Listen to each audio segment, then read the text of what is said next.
এক আলেম আরেক আলেমের বিরুদ্ধে বলে স্টেজে বসে, আছে না নাই? একজন আরেকজনের কাফের ফতোয়া দেয়, আছে না নাই? আপনাদের গাজীপুরে আলহামদুলিল্লাহ এগুলো নাই। এটা একটা মহামারী এবং ভয়ঙ্কর অবস্থা। অন্যকে নিয়ে ব্যস্ত থাকা, অন্যকে সময় দেয়া। প্রিয় ভাইরা, স্রষ্টার দেয়া আমাদের জন্য সবচেয়ে দামি বিষয় হচ্ছে, আল্লাহর দেয়া সবচেয়ে দামি গিফট হচ্ছে আমাদের সময়। দামি গিফটের নাম কি? এই সময়টাই আমরা অন্যকে দিয়ে দেই। অন্যকে হিংসা করতে করতে এই দামি সময়গুলো নষ্ট করে ফেলে। এটা ঠিক না। আমারও অনেকে দেশে কাফের বলে, আছে না নাই? আমি অবাক হয়ে যাই, এই কাফের কথা শুনতে এতগুলো আল্লাহর ওলি কি করে আসে? আমার বুঝে আসে না, এই কাফের কথা শোনার জন্য এরকম ধাক্কা ধাক্কি হয় কেন? আল্লাহ তুমি হেদায়েত দান করো। আমি শুধু আল্লাহর কাছে সাহায্য চাই আর আপনাদের দোয়া চাই। দোয়া করবেন, বদদোয়া দিবেন না তো আবার। আর কে আমারে কাফের বললো, কে কি ফতোয়া দিল, আই ডোন্ট কেয়ার, ওইদিকে আমি তাকাই না। এর কারণ পিছনের দিকে তাকানোর সময় আমার নাই। চিল্লা এখন ঠিক কিনা? সিংহ সিংহ একটা সিংহ ঘন্টায় ছুটতে পারে 90 কিলোমিটার বেগে। কত কিলোমিটার? একটা হরিণ ঘন্টায় ছুটতে পারে 100 কিলোমিটার বেগে। তাহলে কে জোরে ছুটে? জোরে বলতে হবে। সিংহ কত কিলোমিটার? হরিণ। তারপরেও হরিণটা 100 কিলোমিটার বেগে ছোটার পরেও সিংহটার কাছে সে ধরা পড়ে যায়। এর কারণ সিংহ যখন ধরার জন্য ছোটে, সে শুধু সামনে তাকায়, সে পিছনে তাকায় না। আর হরিণ 100 কিলোমিটার বেগে ছোটার পরেও সে ধরা খেয়ে যাবার ভয়ে বারবার পিছনে তাকায়। আর পিছনে তাকার কারণে ওর গতিটা স্লো হয়ে যায় আর সিংহের হাতে বধ হয়ে যায়। পিছনে তাকাবার সময় আমাদের নাই। চিল্লায় বলো ঠিক কিনা? আমরা অহংকার শিখি নাই, আমরা হিংসা শিখি নাই। আমাদের বুকে আছে বুক ভরা ভালোবাসা। আমি বিএনপি বুঝি না, আওয়ামী লীগ বুঝি না, জাতীয় পার্টি বুঝি না, জামাত ইসলাম বুঝি না, তাবলীগ বুঝি না, পীরের মুরিদ বুঝি না। যারাই পড়েছে লা ইলাহা ইল্লাল্লাহ, তার জন্য আমাদের হৃদয়ে জায়গা আছে না নাই? মুসলমান কেন, হিন্দুদের জন্য আমাদের বুকে জায়গা আছে না নাই? হিন্দু ভাই যদি বলে আমি পড়বো আশহাদু আল্লা ইলাহা ইল্লাল্লাহ ওয়া আশহাদু আন্না মুহাম্মাদ রাসূলুল্লাহ, তার জন্য আমাদের দরজা খোলা আছে না নাই? This is the beauty of ইসলাম।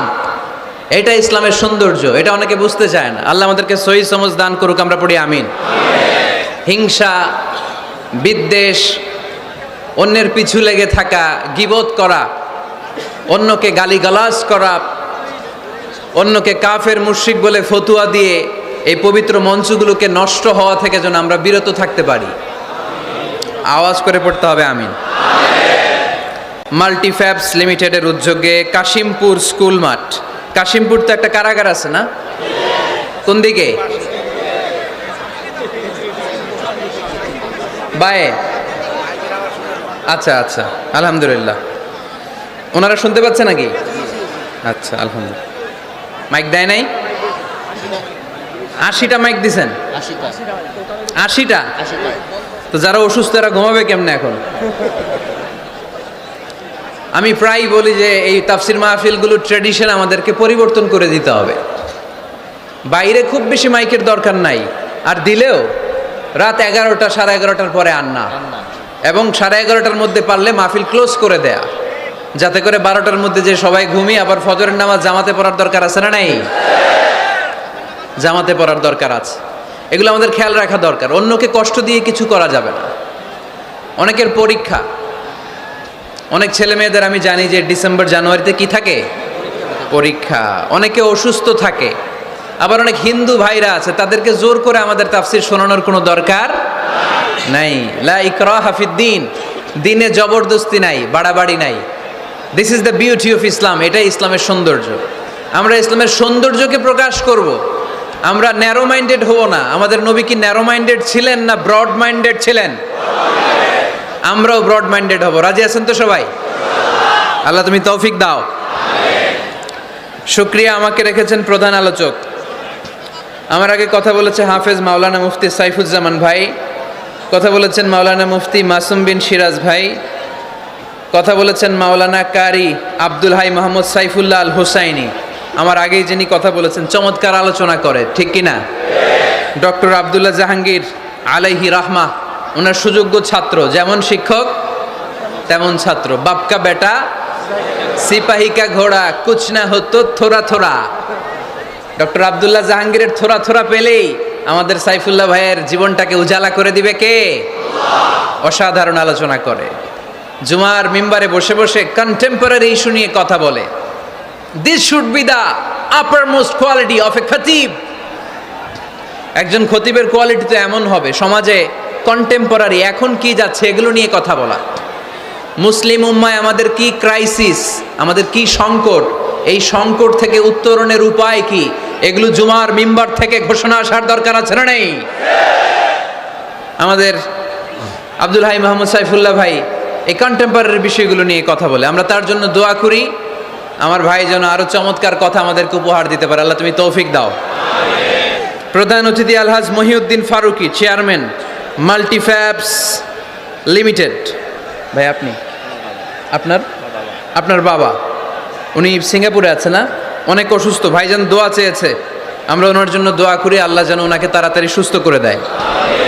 আজকের প্রোগ্রামের সভাপতি হচ্ছে আলহাজ মীর আসাদুজ্জামান তুলা ভাই আসছে দেশের বাইরে, কাউন্সিলর 6 নং ওয়ার্ড গাজীপুর মহানগর গাজীপুর। তারপর ভাইয়ের নামটা ভুলে গেলাম, ডক্টর মেজবা ফারুকি, পরিচালক মাল্টিফ্যাবস লিমিটেড। আছেন হাফেজ মাওলানা মাসুম বিল্লাহ, আছেন জনাব আব্দুল কুদ্দুস। যারাই এই প্রোগ্রামের জন্য কষ্ট করেছেন তাদের সবাইকে আল্লাহ জাযা খায়ের দান করুক, আমরা সবাই পড়ি আমিন।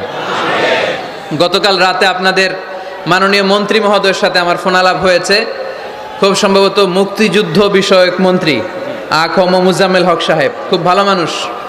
আমি আবার এখন গ্রিন সিগন্যাল না পেলে কোথাও যাই না, মাইকের আওয়াজ যায় না। Okay let me handle the issue. কিরে ভাই, তোমার নাম কি? ওইদিকে একটু ঠিক করো। ঠিক করতেছি, দাঁড়াও একটু ঠিক করতেছি। তোমার টিম পাঠাও, ও তো যাইতে পারবে না, ওরে মাথার উপর দিয়ে উঠায় দিয়েন, পাঠায় দাও, এই পাশ দিয়ে পাঠায় দাও। একটু ক্রস চেক করো, একটু ডবল চেক করো মাইকগুলো ঠিক আছে কিনা। বারবার মাঝখানে ডিস্টার্ব হলে তো কথা বলা যাবে না, দেখতেছো? ওকে, 5 মিনিটের মধ্যে ঠিক হয়ে যাবে, আর কথা বলা যাবে না। সম্মানিত সুধী, আমি চাইব অল্প কয়েক মিনিট যতক্ষণ কথা বলে আপনাদের কান দুটো খরগোশের মতো খাড়া করে আমার দিকে রাখতে হবে, পারা যাবে? মাশাআল্লাহ। আমাকে আলোচনার সুন্দর একটা বিষয় দেয়া হয়েছে, সূরা জুমআ আয়াত 10। হয়েছে কি ইয়েস নাকি নো?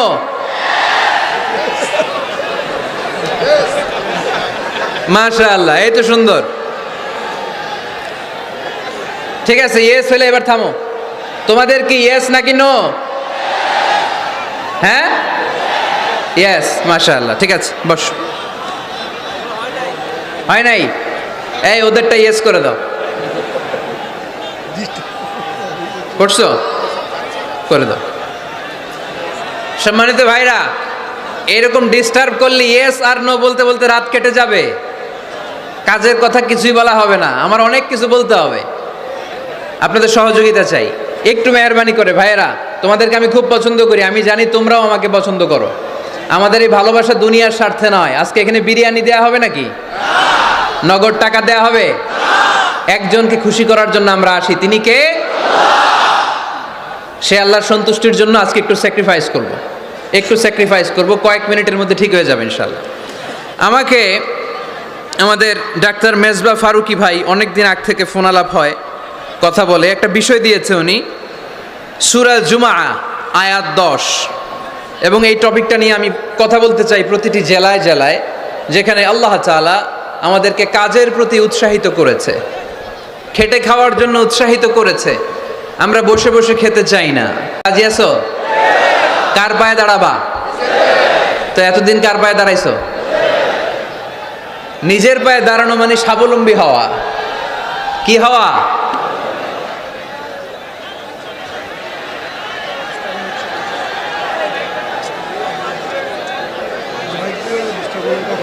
এই মাইকের সমস্যার কারণে আমাদের মাহফিলগুলো মাইর খেয়ে গেল।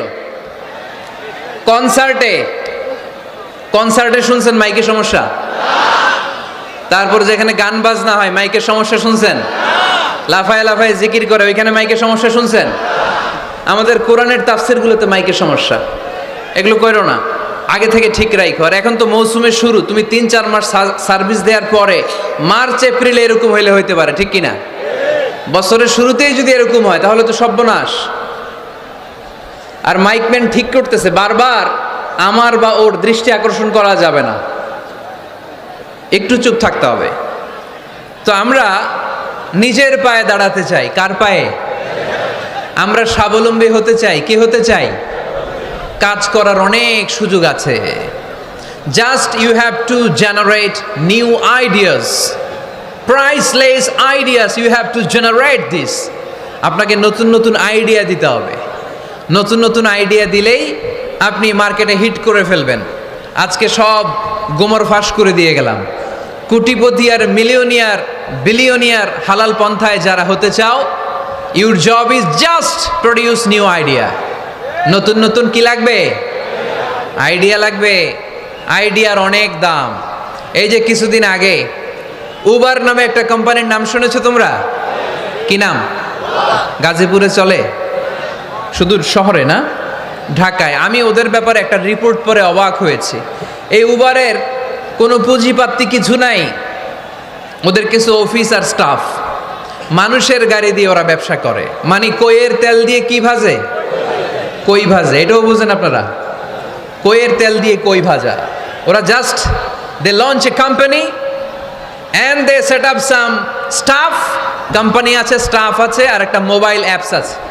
এই মোবাইল অ্যাপসের মধ্য দিয়ে where you intend to go, কোথায় যেতে চান লিখবেন, কোন জায়গা থেকে যেতে চান লিখবেন, গাড়ি এসে হাজির। আপনি টাকা পে করে দিবেন, ওই টাকার একটা পার্সেন্টেজ ওই কোম্পানির মধ্যে চলে যাবে। What an idea! সারা বিশ্বে এখন শুরু হয়েছে। আমেরিকার সান ফ্রান্সিসকো একটা স্টেট আছে, সেখান থেকে তারা এই উবারের কার্যক্রম শুরু করেছে। 775টা শহরে উবারের এই অপারেশন কার্যক্রম চালু হয়েছে। 63টা দেশে ওদের সেন্টার আছে। আমাদের ঢাকাতেও আছে না নাই?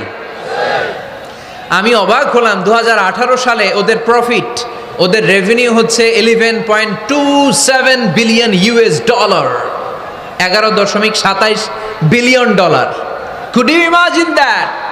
আপনি কি কল্পনা করতে পারেন? বসে বসে অন্যের গাড়ি দিয়ে, অন্যের মাল সামান দিয়ে, অন্যকে ঘাটিয়ে কোটি কোটি টাকার ব্যবসা। তারপরে এই যে আমাদের প্রত্যেকের একটা অ্যাকাউন্ট আছে এক জায়গায়, কি নাম? কি বুক? কি বুক? সবাই জানেন? হুজুর আপনারও আছে?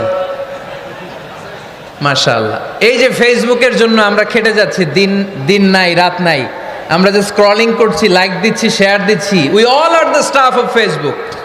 আমরা সবাই ফেসবুকের এমপ্লয়ি, কাজ করে যাচ্ছি। Just idea. এই আইডিয়া দেওয়ার কারণে কোটি কোটি বিলিয়ন ডলারের ওর মালিক বানায় দিছে কে? এজন্য নতুন নতুন আইডিয়ার দরকার আছে না নাই? আমাদের বাংলাদেশের ছেলেদের ভালো আইডিয়া আছে, তার প্রমাণ ওরা বানাইছে উবার, আমরা বানাইছি পাঠাও। আমরা বানাইছি কি? পাঠাওয়ে চড়ছেন কারা কারা দেখি? ওরে আল্লাহ, all are the smart guys. মাশাআল্লাহ, হাত নামান। পাঠাও তো উবারের চেয়ে আরো দুর্দান্ত আইডিয়া। প্রাইভেট কার যেতে পারে না জ্যামের মাঝখানে, কিন্তু পাঠাও হচ্ছে মোটরসাইকেল রাইড, চিপা চাপা দিয়ে চলে যায়। আছে না নাই? তো এরপরে নতুন কি আসবে, এই দায়িত্বটা তোমার মাথা থেকে বের করতে হবে। এই এন্টারপ্রেনারশিপ, নতুন করে উদ্যোগী হতে হবে। এই ভাইয়ের মতো বিলিয়নিয়ার হতে চাও, মিলিয়নিয়ার হতে চাও, you have to generate new ideas. নতুন নতুন আইডিয়াই তোমাকে হালাল পন্থায় বিলিয়নিয়ার বানাতে পারে, ঠিক কিনা? আর তাজেরা সাদুক আলামিন মা'আন নাবিয়্যিন ওয়াস সিদ্দীকিন ওয়াস শুহাদা ওয়াস সালিহিন। আমানতদার, সত্যবাদী ব্যবসায়ী কিয়ামতের দিন নবীদের সাথে, শাহীদদের সাথে, সিদ্দীকিনদের সাথে, সৎ কর্মশীল ব্যক্তিদের সাথে দাঁড়িয়ে যাবে। চিৎকার করে পড়েন সুবহানাল্লাহ। এজন্য নতুন নতুন যত আইডিয়া আছে এগুলো আমাদের মাথা থেকে বের করতে হবে, তাহলেই আমাদের ব্যবসায় বরকত দিবে কে? সম্মানিত সুধী, তাই বলছিলাম আমরা নিজের পায়ে দাঁড়াতে চাই, আমরা কিছু করে দেখাতে চাই, আমরা স্বাবলম্বী হতে চাই। পরিশ্রম করতে হবে, পরিশ্রমের কোনো বিকল্প নেই। There is no alternative way to struggle. Struggle তোমাকে করতেই হবে। কেউ তোমাকে তোমার জন্য স্পেস তৈরি করে দিবে না। এই পৃথিবীতে কেউ কাউকে জায়গা দেয় না, এই পৃথিবীতে এসে জায়গা করে নিতে হয়। চিৎকার দিয়ে বলো ঠিক কিনা? হুঙ্কার দিয়ে পৃথিবীবাসীকে জানিয়ে দিতে হয় আমি এসেছি। মায়ের পেট থেকে যখন আমরা বেরোই আমরা কি বলি? ওয়াও ওয়াও বলে নিজের অস্তিত্বের জানান দেই যে আমি এসেছি, এই পৃথিবীতে আমি জায়গা করে নিতে এসেছি। Life is not a bed of roses. এই পৃথিবী ফুলের বিছানো সজ্জা নয়।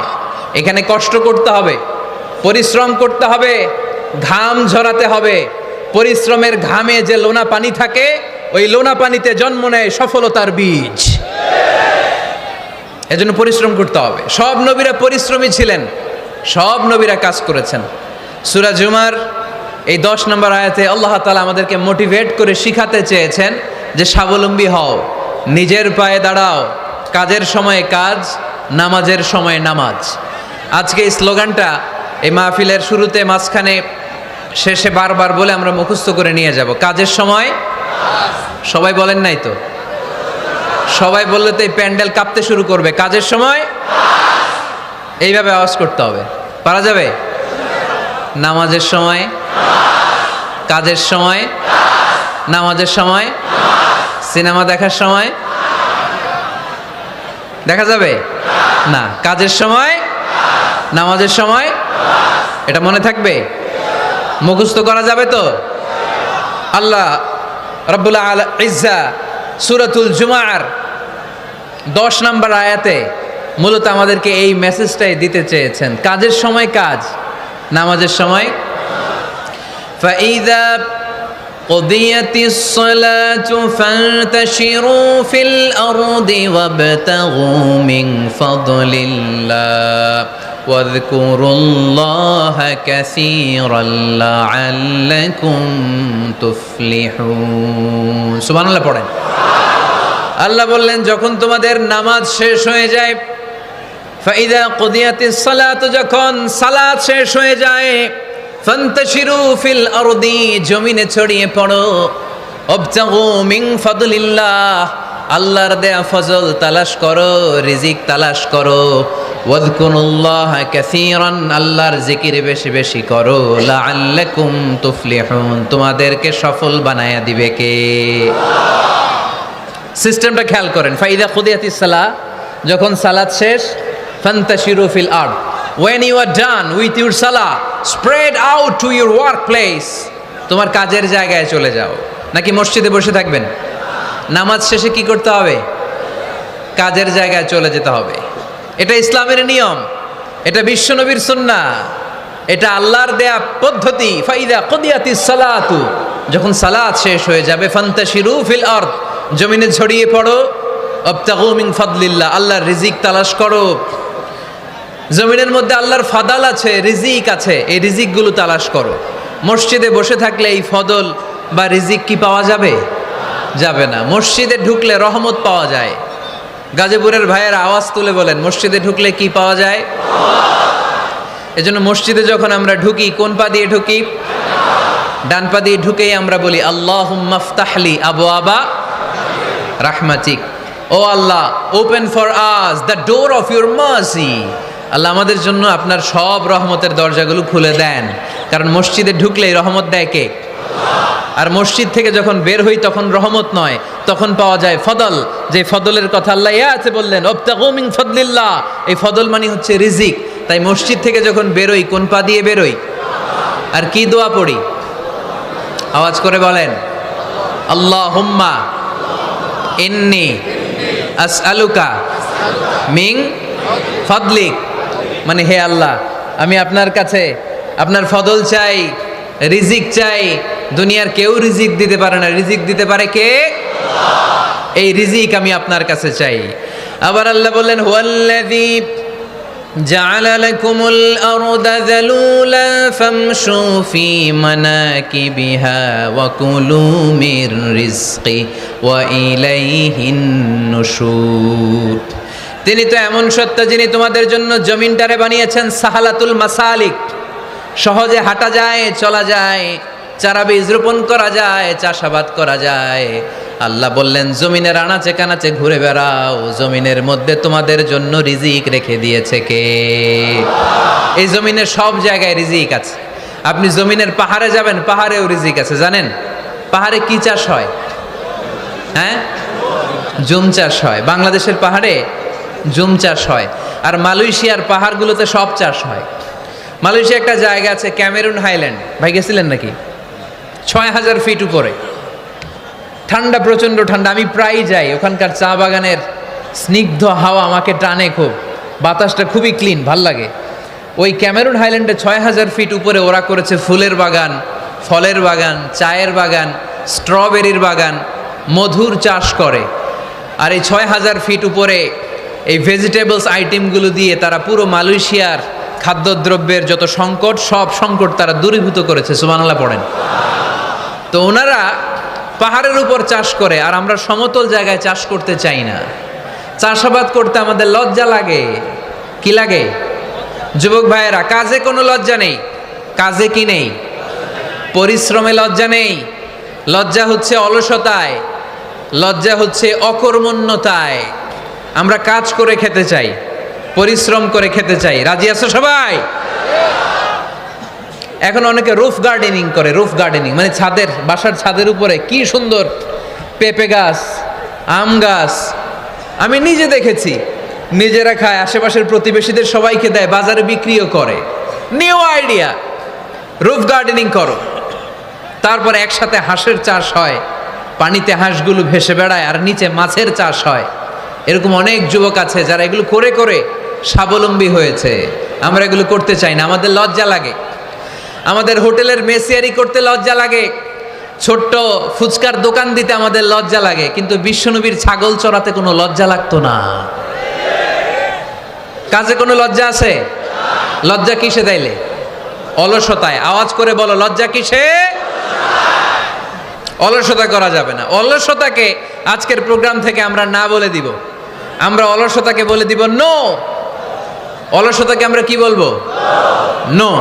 আমরা অলস হতে চাই না, আমরা খেটে খেতে চাই, ঘাম ঝরাতে চাই। পরিশ্রমের ঘামের লোনা পানিতে জন্ম নেয় সফলতার বীজ। আমরা সফল হতে চাই, ঠিক কিনা? এজন্য অলসতা করা যাবে না, কাজ করতে হবে। আল্লাহ রাসূল সাল্লাল্লাহু আলাইহি ওয়াসাল্লাম এবং সাহাবারা আমাদেরকে কাজের প্রতি উৎসাহিত করেছেন। সাইয়েদনা ওমর ফারুক রাদিয়াল্লাহু তাআলা আনহু, নাম শুনেছেন? কত নাম্বার খলিফা? সবাই বলেন। 1 নাম্বার খলিফার নাম কি? 2 নাম্বার খলিফার নাম? 3 নাম্বার? 4 নাম্বার? রিদওয়ানুল্লাহি তাআলা আলাইহিম আজমাইন।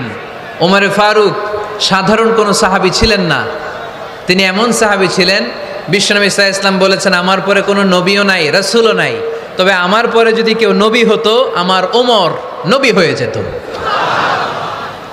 বিশ্বনবী বলছেন লা নবিয়্যা বা'দি ওয়ালা রাসূলা, আমার পরে কোনো নবী নাই, রাসূল নাই। লাউ কানা বা'দি নাবিয়্যুন লাকানা উমর, তবে আমার পরে যদি নবী হওয়ার কোয়ালিটি আমার কোনো সাহাবীর মধ্যে থেকে থাকে, আমার ওমরের মধ্যে সেই কোয়ালিটি আছে।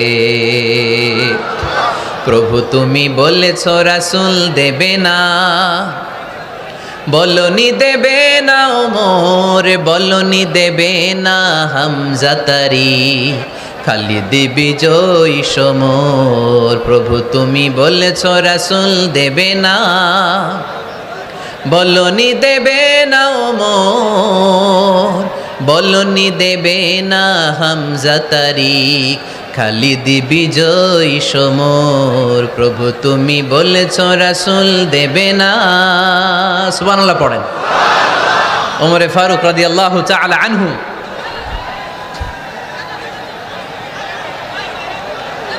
ভাইজান, দোয়া করে দিই, কষ্ট হচ্ছে অনেক। শেষ করে দিব, আলোচনা শেষ করে দিব।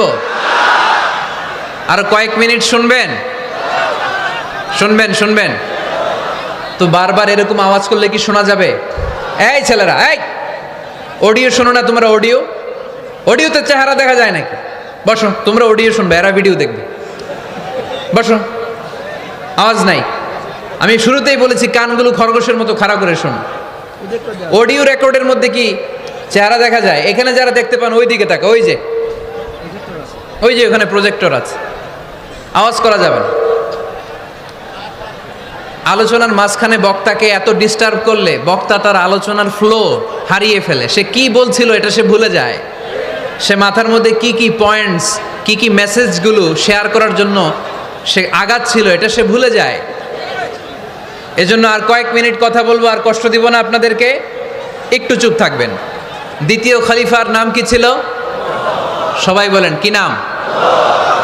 সাইয়েদনা ওমর ফারুক রাদিয়াল্লাহু তাআলা আনহু। ওনারে মুনাফিকরা খুব ভয় পেত। কারা? মুনাফিক চিনেন তো? ভিতরে এক বাইরে আরেক, তার নাম?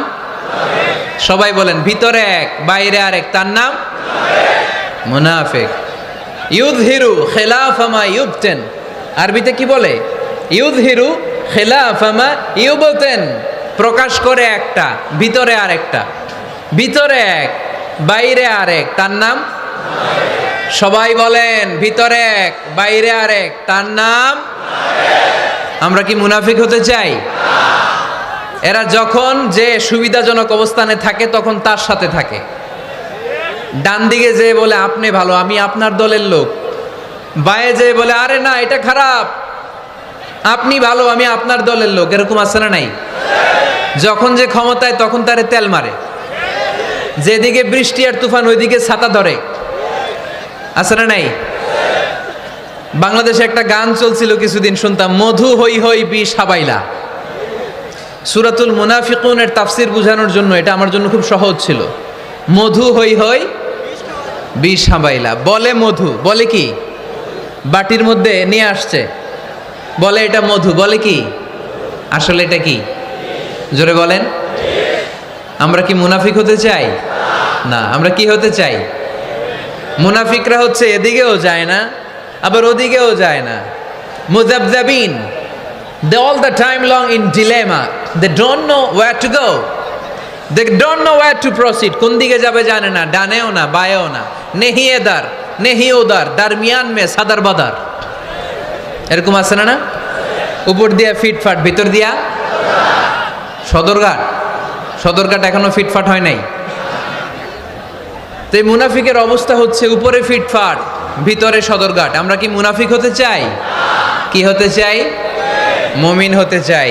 এই মুনাফিকের দলগুলো মদিনাতুল মুনাওয়ারাতে ওমরে ফারুককে খুব ভয় পেত। ওমরে ফারুককে দেখলে তারা থারথার করে কাঁপতো। শুধু মুনাফিকরাই নয়, খোদ ইবলিস শয়তানও সাইয়েদনা ওমরে ফারুককে দেখলে ভয় পেত। আমরা আমাদের ছেলে মেয়েদেরকে যদি খাবার না খায় আমরা কি বলি? আম্মু খাবার খাও। কি আসবে? ভূত আসবে, বিড়াল আসবে, বাঘ আসবে। এগুলো গাজীপুরে বলে না বোধহয়। আপনাদের ছোট্ট মেয়েটা যদি রাত্রে খেতে না চায় আপনারা লোকমা তুলে কি বলেন? এই তাড়াতাড়ি খাও। কি আসবে? ভূত। ভূত আসবে। তো মদিনার সমাজে মদিনার ছোট্ট কচিকাচা সোনারমণিরাও রাতে খেতে চাইতো না। মদিনাতুল মুনাওয়ারার মায়েরা রাত্রিবেলা খাবার নিয়ে বাচ্চাদেরকে বলতো, মা তাড়াতাড়ি খাও, হা হুয়া ইয়াতি উমর, ওই যে উমর আসতেছে। উমর ইসলামের দ্বিতীয় খলিফা। আসাদুহুম ফি আমরিল্লাহি উমর, আল্লাহর জমিনে আল্লাহর দ্বীন বাস্তবায়নের জন্য সবচেয়ে শক্তিশালী ছিল ওমর। চিল্লায় পড়েন সুবহানাল্লাহ। এই ওমরে ফারুক রাদিয়াল্লাহু তাআলা আনহু যে রাস্তা দিয়ে হাঁটতো, শয়তান ওই রাস্তা রেখে দিয়ে অন্য রাস্তা দিয়ে হাঁটতো। মা সালাকা শাইতানু ফাজ্জান সালিকান ইল্লা সালাকা ফাজ্জান গায়রা ফাজ্জিক। বিষ্ণু বলছেন, ওমর, শয়তান তোমারে দেখে এত ভয় পায়, তুমি যে রাস্তা দিয়ে হাঁটো শয়তান তোমারে দেখলে ওই রাস্তা রেখে দিয়ে অন্য রাস্তা দিয়ে হাঁটে। চিল্লায় পড়েন সুবহানাল্লাহ। এদিকে কি হয়েছে? লোড বেশি হয়ে গেছে। এই এলাকায় কি এটাই সবচেয়ে বড় মাঠ? এর চেয়ে বড় মাঠ আর নাই। কি হয়েছে ওইখানে? কি হয়েছে? ধাক্কা আসছে, ধাক্কা। বসেন না, একটু বসেন না।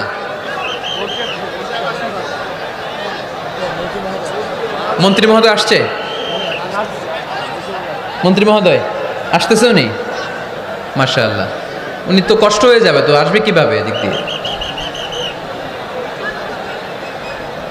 একটু জিকির করি, লা ইলাহা ইল্লাল্লাহ।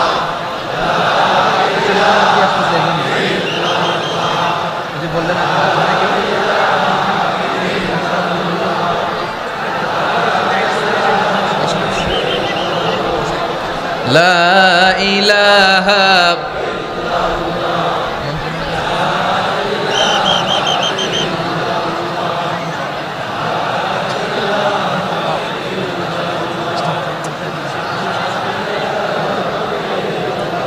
সুবহানাল্লাহ আলহামদুলিল্লাহ লা ইলাহা ইল্লাল্লাহ সুবহানাল্লাহ।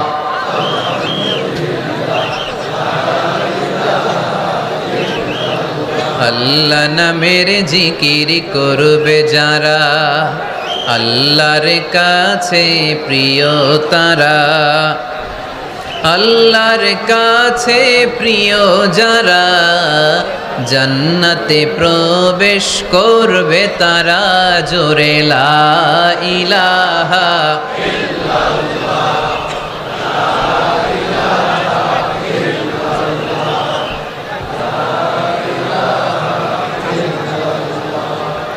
লা ইলাহা ইল্লাল্লাহ লা ইলাহা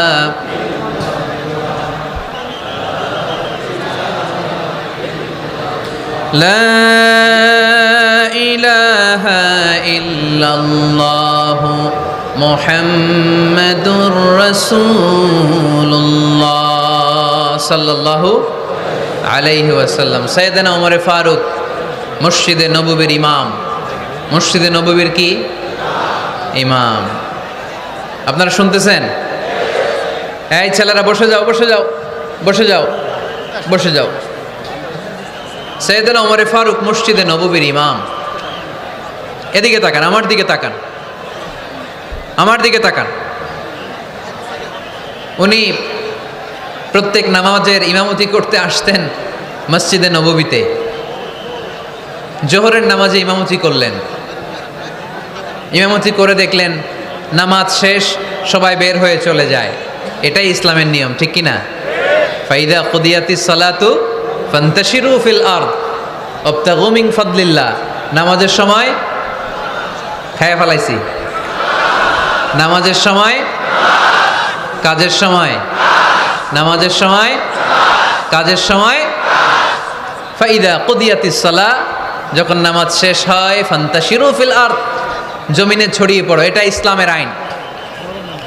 তার মানে আল্লাহ বুঝাতে চাইলেন নামাজের সময় মসজিদে চলে যাও।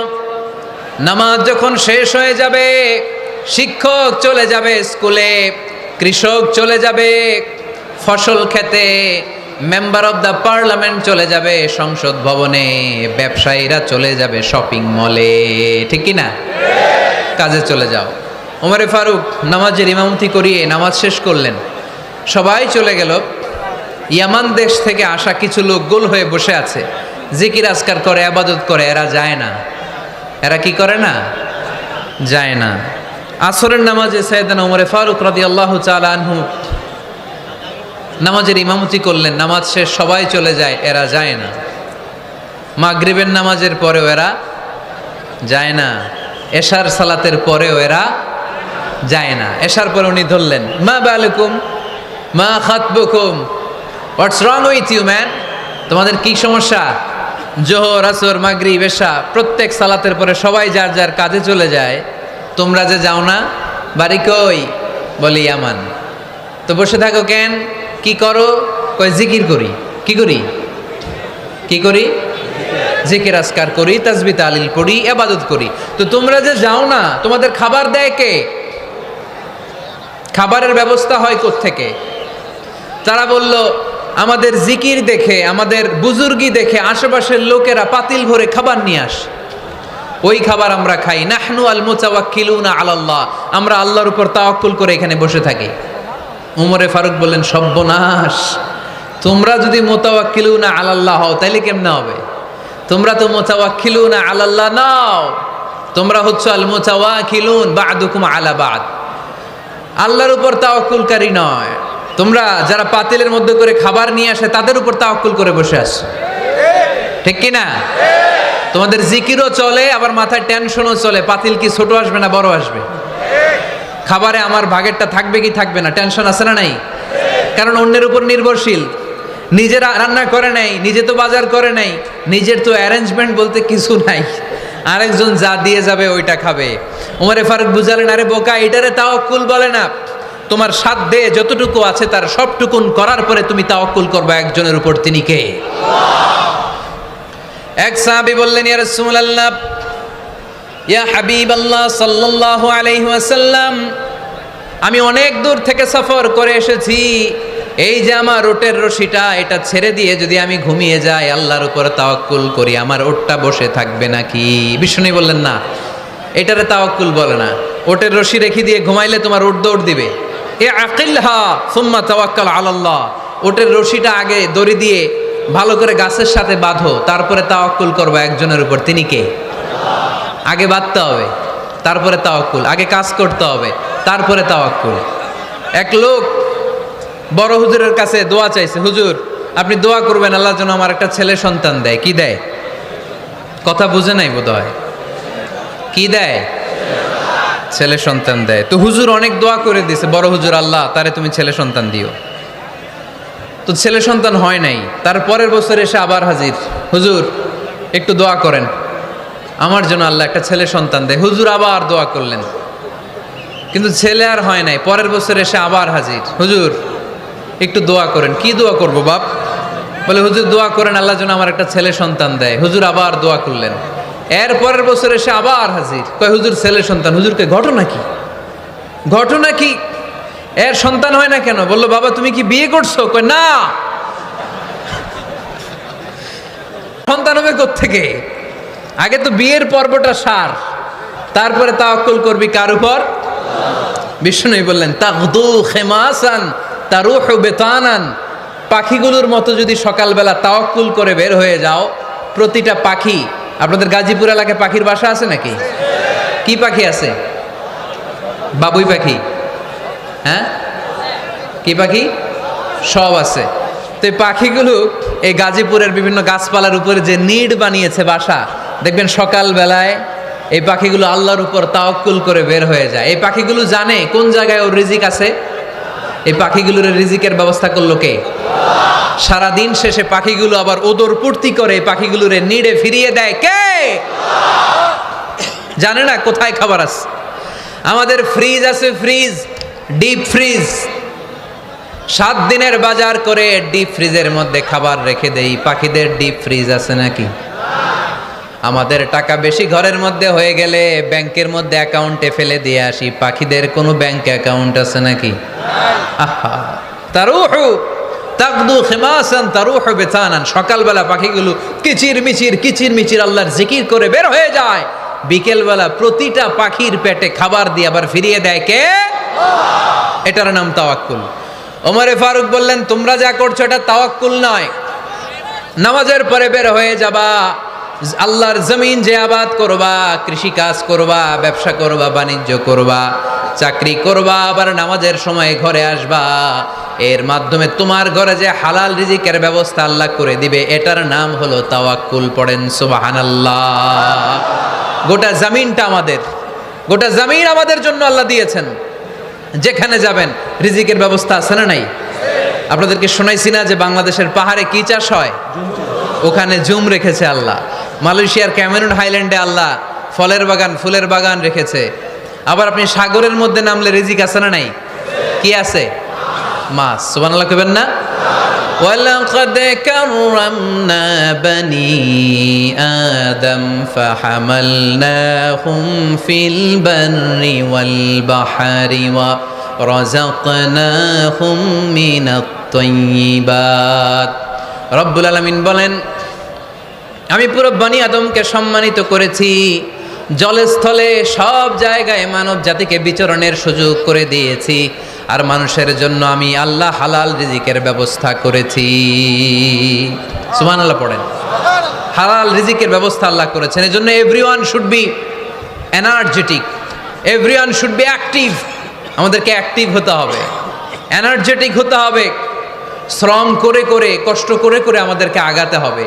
স্রষ্টা আমাদেরকে একটা যুদ্ধে ঠেলে দিয়েছেন, সংগ্রাম করে করে আমাদেরকে বেঁচে থাকতে হয়, ঠিক কিনা? এই জমিনে যখন আমরা এসেছি তখনই আমি সংগ্রাম করেছি। বিশ্বাস করেন, একজন স্বামীর এক ফোঁটা বীর্যের মধ্যে যদি 20 কোটি শুক্রাণু না থাকে, কয় কোটি? আরো জোরে। 20 কোটি শুক্রাণু যদি না থাকে, 20 কোটি বা 2 কোটি শুক্রাণু যদি না থাকে, তাহলে ওই শুক্রাণু থেকে কোনো মানব সন্তান মায়ের পেটে জন্ম নেয় না। তাহলে চিন্তা করেন, ওই 20 কোটি শুক্রাণুর মধ্যে আমি একটা শুক্রাণু, ঠিক কিনা? এতগুলো শুক্রাণু ডিম্বাণুকে আঘাত করে অ্যাক্টিভ হতে চেয়েছিল, ওই 2 কোটির মধ্যে বাকি সবগুলোরে হারিয়ে চ্যাম্পিয়ন হয়েছিলাম সেদিন মায়ের গর্ভে আমি। চিল্লায় বলো ঠিক কিনা? সেদিন আমার হাত ছিল না, সেদিন আমার পা ছিল না, আমার চোখ ছিল না, আমার রেসপিরেটরি সিস্টেম ছিল না, আমার ব্রেন সচল ছিল না, আমার মামা ছিল না, আমার দাদা ছিল না, আমার গায়ে শক্তি ছিল না।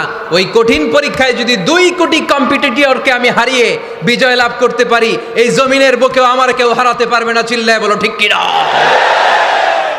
আমরা এসেছি বিশ্বকে জয় করার জন্য, জয় করার জন্য। আবার যখন মায়ের পেট থেকে বের হই, তখনও আমাকে সংগ্রাম করে বেরোতে হয়। এইখানে তোমরা আমার ছোট্ট সোনামণিরা সিজারে হইছো কারা কারা? দেখি সিজারে, যে হুজুর আমি সিজারে পৃথিবীতে এসেছি। হাত তোলো। কয়েকজন হাত তুলছে, মাশাআল্লাহ। ঠিক আছে, অসুবিধা নেই, হাত নামাও। এটা একটা প্রাকৃতিক নিয়ম। মায়ের পেট থেকে পৃথিবীতে আমরা এভাবে আসি। কেউ প্রাকৃতিক পদ্ধতিতে আসি, কেউ সিজারে আসি। যারা সিজারে আসছে তারা এই কষ্টটা সহ্য করে নাই, তাদের অন্য ধরনের স্ট্রাগল পৃথিবীতে আসার পরে। কিন্তু আমরা যারা নর্মাল প্রসেসে এসেছি, সেই সময়টার কথা খেয়াল করেন। আমাদের দেহের সাইজ অনেক বড়, আমাদের ওজন অনেক বেশি, কিন্তু আমাদের মায়ের যেই অঙ্গটা দিয়ে আমরা পৃথিবীতে এসেছি, ওই জায়গাটা বড় সরু। খুব ছোট্ট একটা জায়গা দিয়ে এই বিশাল দেহ নিয়ে আমাকে সংগ্রাম করে আসতে হয়েছে, ঠিক কিনা? এবং এটা ল্যাবরেটরিক্যালি প্রুভড, সায়েন্টিফিক্যালি অ্যাটাস্টেড যে এটা একজন বাচ্চার জন্য, নবজাতক নিউ বর্ন বেবির জন্য খুবই স্বাস্থ্যকর, খুবই হেলদি। কারণ এই ছোট্ট জায়গাটা দিয়ে, মায়ের ওই ছোট্ট অঙ্গ দিয়ে আমরা যে পৃথিবীতে আসি, আমাদেরকে একটা চাপ সহ্য করতে হয়। ওই চাপের কারণে আমার নাকের ভেতরে, কানের ভেতরে যে ধরনের দূষিত গ্লিসারিন আছে, পদার্থ আছে, এগুলো সব বের হয়ে যায়। আর এই প্রচণ্ড চাপটা আমাদের দেহটাকে কর্ম সহিষ্ণু হয়ে গড়ে তুলতে সাহায্য করে। কোন সুবহানাল্লাহ। নিয়ে আসেন এখানে, নিয়ে আসেন শেষের দিকে। এফিডেভিট নাই, পরে হবে। তাহলে আপনারা দায়িত্ব নিয়ে এফিডেভিট করবেন, শুধু শাহাদা পড়বে আমার হাতে। ঠিক আছে, ফাইন। সেই দিন আমরা স্ট্রাগল করে পৃথিবীর বুকে এসেছিলাম। যেদিন মায়ের পেট থেকে যুদ্ধ করে আমাকে পৃথিবীতে আসতে হয়েছে, ওই দিন আমার কান ছিল? এখনকার মতো কানের শক্তি ছিল? এখন যে হাতে শক্তি, ওই শক্তি ছিল? ওই কঠিন পরিস্থিতিতে যদি আমি সংগ্রাম করে টিকে থাকতে পারি, বর্তমান সময়ে আমাদেরকে কেউ আটকায় রাখতে পারবে না, পারবে না। ইন্নাকা কাদিহুন ইলা রাব্বিকা কাদাহান ফামুলাকি। আল্লাহ বললেন, ও বনি আদম, তোমাকে কষ্ট করতে করতে আমার কাছে আসতে হবে। আবার আল্লাহ বললেন, লাকাদ খালাকনাল ইনসানা ফি কাবাদ। আমি বনি আদমকে, দুনিয়ার সবগুলো মানুষকে কর্মসহিষ্ণু করে তৈরি করেছি। সুবহানাল্লাহ বলেন। কর্মসহিষ্ণু। আমাদের এক একজন মানুষ যে আমরা কতটা কষ্ট আর ধৈর্য সহ্য করতে পারি, আপনি কল্পনাও করতে পারবেন না। নর্মাল প্রসেসে আমাদের মা যেদিন আমাদেরকে ডেলিভারি দিয়েছিলেন, তখন আমাদের মা 57 ইউনিট প্লাস। সুস্থ মানুষ ব্যথা সহ্য করতে পারে 45 ইউনিট। কত ইউনিট? কিন্তু আমাদের মা যেদিন আমাদেরকে দুনিয়ার বুকে এনেছিলেন, সেদিন আমার মা, আপনার মা ব্যথা সহ্য করেছিল 57 ইউনিট প্লাস, 57 ইউনিটেরও বেশি। এই ব্যথাটা সাধারণ কোনো ব্যথা নয়। একটা অ্যাক্সিডেন্টে আপনার দেহের 20টা হাড় বা হাড্ডি ভেঙে গেলে যত ব্যথা, তার চেয়েও বেশি ব্যথা আমার মা সহ্য করেছিলেন। আমার মাকে ওই দিন এই ব্যথাগুলো সহ্য করার তৌফিক দিয়েছিলেন কে? তাহলে কি পরিমাণে কষ্ট সহিষ্ণুতা আর কর্ম সহিষ্ণুতা নিয়ে যে আমরা জন্মাই, আমাদের কোনো ধারণাই নাই। এজন্য আমি প্রায় বলি, ছেলে মেয়েদেরকে, সন্তানকে ননির পুতুল করে গড়ে তুলবেন না। ছেলে মেয়েদেরকে কষ্ট সহিষ্ণু করে গড়ে তোলেন। প্রতিকূল পরিবেশে কি করে নিজের অস্তিত্ব জানান দিতে হয়, এমন করে আমরা আমাদের মুসলমান সন্তানদেরকে গড়ে তুলবো। চিল্লায় বলেন ঠিক কিনা? লাকাদ খালাকনাল ইনসানা ফি কাবাদ।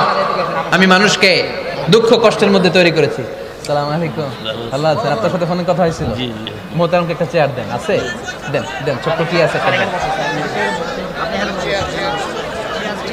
আলহামদুলিল্লাহ, আপনাদের এলাকার, আপনাদের মা ও মাটির সন্তান, গণমানুষের নেতা, মুক্তিযুদ্ধ বিষয়ক মন্ত্রণালয়ের মাননীয় মন্ত্রী মহোদয় আখম মোজাম্মেল হক সাহেব ইতিমধ্যে আমাদের মাঝখানে এসে উপস্থিত হয়েছেন। আমরা সবাই পড়ি আলহামদুলিল্লাহ। গত রাতে ওনার সাথে ফোনে কথা হয়েছে, তো আমি ভাবিনি যে এত ব্যস্ততার মধ্য দিয়ে উনি চলে আসবেন। আপনাদের কাজেই ব্যস্ত থাকতে হয়। আমরা আসলে অনেকে জানি না যে এমপি মন্ত্রীরা কতটা ব্যস্ত থাকে। জনপ্রতিনিধিরা আপনাদের নানা কাজে নানা জায়গায় ব্যস্ত থাকতে হয়, বিভিন্ন মিটিং। ওই দিনে আমি কুমিল্লা জেলার ডিসি সাহেবের সাথে একটা মিটিং ছিল, দেখলাম যে অনেক লোক ওখানে ভিড় করে আছে। আমি যে ছোট্ট একটা সালাম বিনিময় করব, মিটিংটা সারবো সুযোগই হচ্ছিল না, অনেক ব্যস্ত থাকে ওনারা। তারপরেও ওনাদের ব্যস্তমুখর মূল্যবান সময়গুলো থেকে কিছু সময় আমাদের জন্য দিয়ে আজকের প্রোগ্রামে হাজির হয়েছে। আমরা মোবারকবাদ জানাই। সম্মানিত সুধী, আমরা বলছিলাম কাজের সময়, আরো জোরে বলতে হবে, কাজের সময়, নামাজের সময়, আর ভরসা করতে হবে একজনের উপর, তিনি কে? কাজে কোনো লজ্জা আছে? লজ্জা কিসে? অলসতায়। আমরা অলস হতে চাই না। রসুল বাত্তালে দুঃখানু শয়তান, অলস মস্তিষ্ক শয়তানের আড্ডাখানা। আমরা নিজের পায়ে দাঁড়াতে চাই, আমরা স্বাবলম্বী হতে চাই, আমরা সাস্টেইনেবল ডেভেলপমেন্ট গোলের পক্ষে, আমরা মিলেনিয়াম ডেভেলপমেন্ট গোলের পক্ষে, আমরা বাংলাদেশকে উন্নতির শিখরে নিয়ে যাওয়ার পক্ষে। চিল্লায় বলেন ঠিক কিনা? আমরা আগে দুনিয়ার কল্যাণ চাই, এটা ইসলামের নিয়ম। আগে কি আখেরাত চাই না আগে দুনিয়া চাই? জোরে বলেন। আরে দুনিয়াতে ভালো থাকলেই তো আখেরাতে ভালো থাকবেন। এজন্য আল্লাহ আমাদেরকে শিখালেন, পড়ো রব্বানা আতিনা ফিদ দুনিয়া হাসানাহ ওয়া ফিল আখিরাতি হাসানাহ ওয়া কিনা আযাবান নার। আয় আমাদের রব, এই দুনিয়ার বুকে আপনি আমাদেরকে কল্যাণ দেন, আখিরাতের বুকে আপনি আমাদেরকে কল্যাণ দেন, আগুনের শাস্তি থেকে আল্লাহ আপনি আমাদেরকে বাঁচিয়ে দেন। পড়ে না আমিন। তাহলে আগে দুনিয়া, তবে দুনিয়াকে হৃদয়ে স্থান দেয়া যাবে না। দুনিয়াকে বশ করে হাতে নিব, কিন্তু হৃদয়ে থাকবে আখিরাত। জোরে বলতে হবে ঠিক কি না? নিজ হাতে উপার্জিত সম্পদের চেয়ে শ্রেষ্ঠ কোনো সম্পদ আর হতে পারে না। আমার দিনমজুর ভাইয়েরা, কুলি মজুর ভাইয়েরা, রিক্সাওয়ালা ভাইয়েরা, ফ্যাক্টরি ওয়ার্কার যারা, আপনারা আল্লাহর কাছে অনেক সম্মানিত। আপনাদের উপার্জন হালাল, আপনাদের এক পা এমনি জান্নাতে ঢুকে আছে। এখন শুধু এক পা ঢুকাইলে চলবে? পা কয়টা? আরেকটা ঢুকানোর দরকার আছে না নাই? আপনাদের উপার্জন হালাল, আপনারা 5 ওয়াক্ত সালাত পড়বেন, মানুষের হক নষ্ট করবেন না, আব্বা আম্মার দোয়া নিবেন, দ্বিতীয় পাটাও জান্নাতে ঢুকায় দিবে কে? মা আকালা আহাদুন তাআমান কত্তু খায়রুম মিন আইয়াকুলা মিন আমালি ইয়াদিহি। নিজের হাতে উপার্জিত সম্পদের চেয়ে, খাবারের চেয়ে শ্রেষ্ঠ সম্পদ আর হতে পারে না। আমার রিকশাওয়ালা ভাই, তার উপার্জন হালাল না হারাম? আমার কুলি মজুর ভাই, উপার্জন হালাল না হারাম? মাথার গাম পায়ে ফেলে ফ্যাক্টরি ওয়ার্কাররা যে বেতনটা পায়, এটা হালাল না হারাম? তাদের দোয়াকে কবুল করে নিবে কে? এজন্য যুবক ভাইরা, never under estimate any job. কোনো জবকে, কোনো চাকরিকে ছোট করে দেখার সুযোগ নাই, কারণ আমার উপার্জন হালাল হলেই ওই হালাল উপার্জনে বরকত দিবে কে? Whether it's the small or big, you don't care. এটা তোমার কেয়ার করার দরকার নেই। চাকরি পেলেই একটা ঢুকে যাবা, চাকরি পেলেই ঢুকে যাবা, কারণ আমাদের চাকরির বাজার মন্দা। আমাদের বাংলাদেশ, ভারতে কোন একটা চাকরির জন্য চেয়েছে 8 পাস, ওইখানে অ্যাপ্লাই করে ডক্টরেট ডিগ্রি দাঁড়িয়ে আসে না নাই? এত কষ্ট করে চাকরি পাওয়া পৃথিবীর কোথাও লাগে না, কারণ আমাদের পপুলেশন বেশি। তাই চাকরির জন্য আমাদের বসে থাকা লাগবে না, আমাদেরকে উদ্যোক্তা হতে হবে, আমাদের এন্টারপ্রেনার হতে হবে। শুরুতে যেটা বলেছিলাম, আমাদের আইডিয়াকে কাজে লাগাতে হবে, ঠিক কিনা? আর যাই করব আমরা ভালোভাবে করব। ভালোভাবে করলে ওই কাজে বরকত দেয় কে? আল্লাহ। ভালোভাবে করার জন্য আল্লাহ তাআলা সূরাতুল মুলকে আমাদেরকে গাইডলাইন দিয়েছেন। রব্বুল আলামিন বলেন, আল্লাযী খালাকাল মাউতা ওয়াল হায়াতা লিয়াবলুয়াকুম আইয়ুকুম আহসানু আমালা। তিনি এমন সত্তা যিনি তোমাদের তৈরি করেছেন, জীবন আর মৃত্যুকে তৈরি করেছেন এই জিনিসটা পরীক্ষা করবার জন্য। তোমাদের মধ্য থেকে কে ভালোভাবে কাজ করে? সুবহানাল্লাহ। কে বেশি আমল করে, আল্লাহ এটা বলছে, নাকি কে ভালো আমল করে? কথা কি বুঝতেছেন? যদি বেশি আমল করার কথা আল্লাহ বলতো তাহলে এই আয়াতটা হতো লিয়াবলুয়াকুম আইয়ুকুম আকসারু আমালা। কিন্তু আল্লাহ কি এই আয়াতে আকসারু আমালা বলেছে? আলেম যারা আছেন তারা আমার সাথে সাথে বলেন, আল্লাহ কি আকসারু আমালা বলেছে? আল্লাহ কি বলেছে? লিয়াবলুয়াকুম আইয়ুকুম আহসানু আমালা। কে ভালো করে কাজ করে উইথ প্রফেশনালিজম। আপনি যেটাই করেন না কেন আপনাকে প্রফেশনালিজমের সাথে করতে হবে, তাহলে ওই কাজে বরকত দিবে কে? ছোট হোক বড় হোক এটা কোনো সমস্যা? যাই করি না কেন কিভাবে করব? ভালোভাবে। আওয়াজ করে বলেন, কিভাবে করব? যে কোনো কাজ করো না ভাই, যে কোনো কাজ করো তা যেন হয় সবার চেয়ে সবচেয়ে সুন্দর। যে কোনো কাজ করো না ভাই, যে কোনো কাজ করো তা যেন হয় সবার চেয়ে সবচেয়ে সুন্দর। হোক না সেটা পড়া লেখা, রঙের ভাষায় ছবি আঁকা। হোক না সেটা পড়া লেখা, রঙের ভাষায় ছবি আঁকা। হোক না সেটা সামান্য কাজ কিংবা মহত্তর, তা যেন হয় সবার চেয়ে সবচেয়ে সুন্দর। যে কোনো কাজ করো না ভাই, যে কোনো কাজ করো তা যেন হয় সবার চেয়ে সবচেয়ে সুন্দর। চিৎকার করে বলতে হবে, ঠিক কিনা? যাই করি না কেন সেটা যেন সবচেয়ে সুন্দর হয়। You have to make the best out of you. You have to try your level best. তোমার সাধ্যের যতটুকু আছে তার সবটুকু করতে হবে।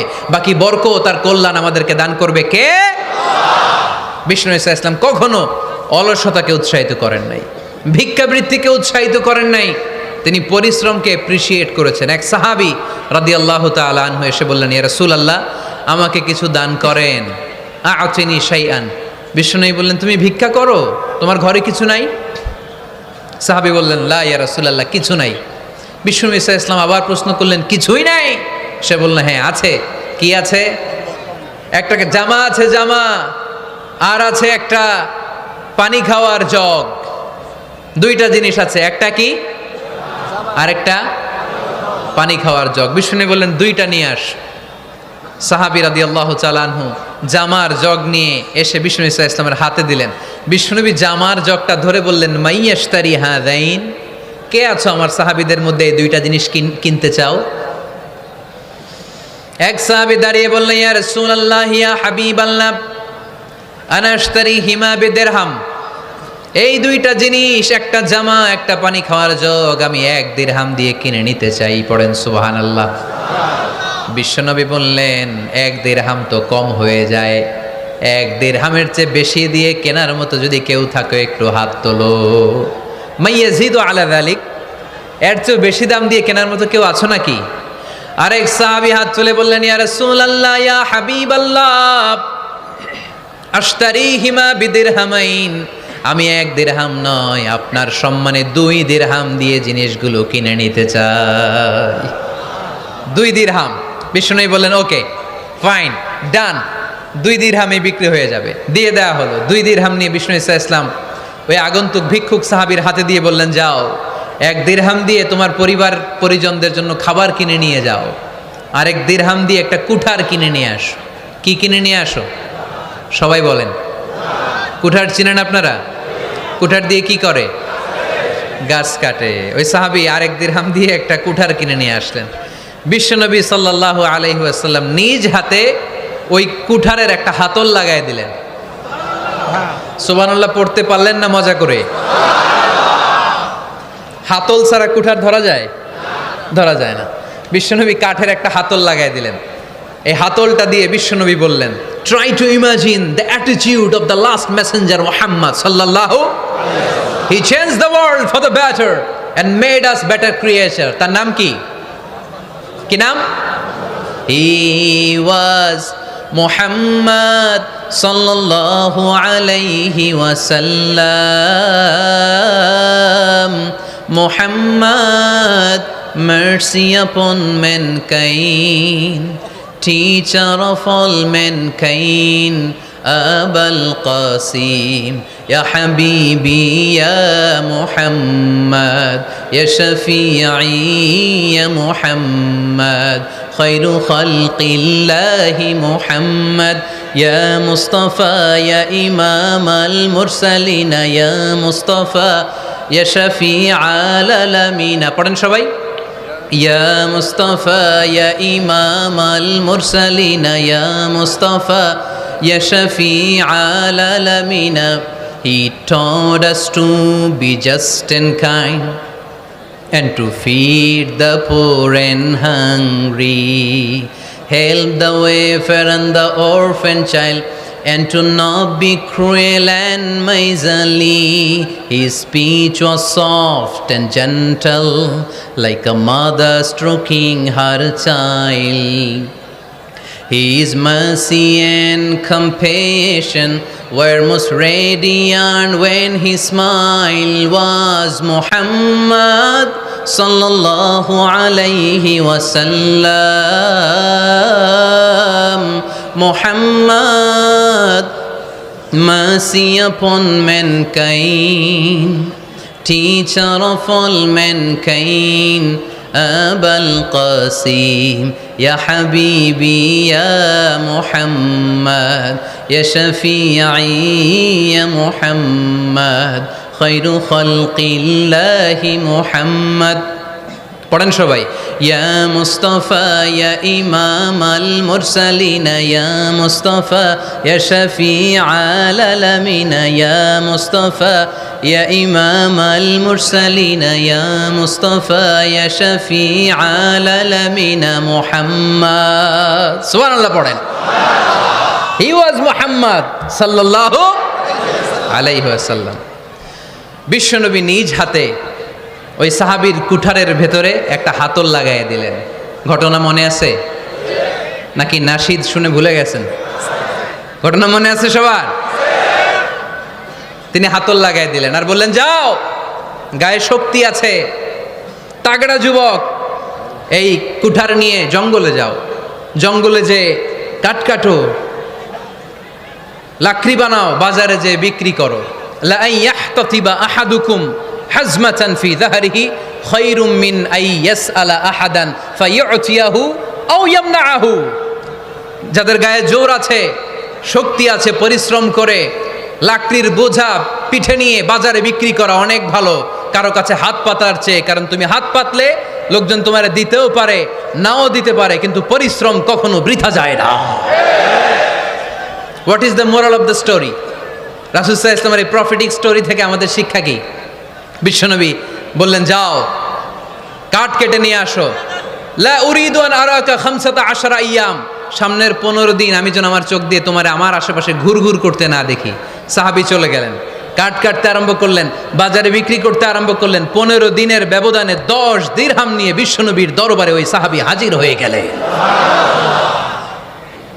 10 দিরহাম নিয়ে হাজির হয়ে গেলেন এসে বললেন ইয়া রাসূলুল্লাহ ইয়া হাবিবাল্লাহ আমি আর দরিদ্র নাই আমি আর ভিক্ষা করি না আমি নিজের পায়ে দাঁড়িয়েছি আমি স্বাবলম্বী হয়েছি আমি অন্যান্য খেটে খাওয়া মানুষের মতো এখন উপার্জন করে আমার ফ্যামিলির চাহিদা মিটাই পড়েন সুবহানাল্লাহ what is the moral of the story এই প্রফেটিক স্টোরি থেকে আমাদের জন্য শিক্ষা হচ্ছে বিষ্ণু ইসা ইসলাম চাইলেই ওই 2 দিরহাম দিয়ে বলতে পারতেন যাও এটা দিয়ে খাবার কিনে খাও দুপুরবেলা খাইতো রাত্রেবেলা আবার জাকাতের লাইন ধরতো কথা কন তার মানে বিষ্ণু ইসা ইসলাম কাজের প্রতি উৎসাহিত করেছেন 2 নাম্বার লেসন বা শিক্ষা হচ্ছে বিশ্বনবী সাল্লাল্লাহু আলাইহি ওয়াসাল্লাম পার্মানেন্ট সলিউশন করে দিয়েছেন স্থায়ী সমাধান ঠিক কিনা আমরা প্রায় জাকাতের শাড়ি দেই লুঙ্গি দেই আছে না নাই আলহামদুলিল্লাহ আপনাদের গাজীপুরে বোধহয় এগুলো নাইটাই এখানে নাই আছে যদি থেকে থাকে এই ট্র্যাডিশন আপনারা বন্ধ করবেন জাকাতের শাড়ি বলতে কোনো শাড়ি নাই জাকাতের লুঙ্গি বলতে কোনো লুঙ্গি নাই কারণ জাকাতের শাড়ি আর জাকাতের লুঙ্গি যদি আপনি বিতরণ করেন আর সামান্য সয়াবিন তেল আর চাল ডাল যদি আপনি প্যাকেট করে দিয়ে দেন তাহলে 1 মাস পরে আবার যে সে আরেক জায়গায় জাকাতের লাইনে দাঁড় হয়ে যাবে চিল্লা এখন ঠিক কিনা এজন্য আপনাকে পার্মানেন্ট সলিউশনের ব্যবস্থা করতে হবে আমি সব জায়গায় বলি যে প্রতিটি জেলার বিজনেস ম্যাগনেট যারা আছেন তারা সবাই মিলে একটা জাকাত ম্যানেজমেন্ট প্ল্যাটফর্ম গড়ে তুলুন সেখান থেকে এমনভাবে জাকাত দিন যাতে মানুষ স্বাবলম্বী হতে পারে স্বাবলম্বী বানানোর জন্য, দারিদ্র বিমোচনের জন্য জাকাত এসেছে, জাকাতের শাড়ি লুঙ্গি বিতরণের জন্য নয়। আর জাকাতের শাড়ি এত পাতলা, মশারি কি পাতলা, এর চেয়েও পাতলা। দেখছেন কখনো? এটারে একবার ধোয়ার পরে দ্বিতীয়বার পরা যায় না। একবার ধোয়ার পরে শাড়ির দিকে তাকাইলে শাড়ি আমনের দিকে বেশকি মেরা থাকবো। কথা বলেন ঠিক কিনা? এইভাবে শাড়ি লুঙ্গি দেয়া যাবে? এভাবে তো শাড়ি লুঙ্গি বিতরণ করলে যারা লাইন ধরে জাকাত নিতে আসলো, এই আল্লাহর বান্দাদেরকে অপমান করা হয়। আর আল্লাহ বললেন ওয়ালাকাদ কাররামনা বানি আদম, আমি পুরো বানি আদমকে সম্মানিত করেছি। ফেরেশতার সম্মান বেশি না মানুষের? বুঝে শুনে বললেন কার? তুমি মাটির আদমকে প্রথম সৃষ্টি করিয়া ঘোষণা করিয়া দিলে শ্রেষ্ঠ বলিয়া, তাই তো নূরের ফেরেশতা করে আদমকে সেজদা। সুবহানাল্লাহ পড়েন। তাই তো নূরের ফেরেশতা করে আদমকে সেজদা, সবার চেয়ে সম্মান দিলে মাটির আদমকে। পড়েন আল্লাহু আল্লাহু তুমি জাল্লে জালালুহু, শেষ করা তো যায় না গে তোমার গুণগান। আল্লাহু আল্লাহু, সুবহানাল্লাহ পড়েন। আহা, মানুষের মর্যাদা সবচাইতে বেশি। এজন্য জাকাত যারা নিতে আসে তাদেরকে অপমান করা যাবে না। এর কারণ জাকাত দিয়ে আপনি কোনো করুণা করেননি, বরং ওরা জাকাত নিয়ে আপনাকে এই ফরজ ইবাদত করার সুযোগ করে দিয়ে আপনার প্রতি করুণা করে গিয়েছে। আওয়াজ করে বলেন ঠিক কি না? অনেকে মনে করে আমি জাকাত দিয়ে আমি মনে দয়া করছি, আমি মনে হয় করুণা করছি। আচ্ছা, যারা গরিব ওরা যদি জাকাত না নেয় ওর সমস্যা আছে? নিমুনা জাকাত। কিন্তু আমি যদি বলি দিমুনা, আমার খবর আছে না নাই? আমার জন্য দেয়া ফরজ, ওর জন্য নেয়া ফরজ না। তাই আমি দিয়ে করুণা করিনি, ও আমার কাছ থেকে জাকাত নিয়ে জাহান্নামের আগুন থেকে আমাকে বাঁচিয়ে ও আমাকে দয়া দেখিয়েছে।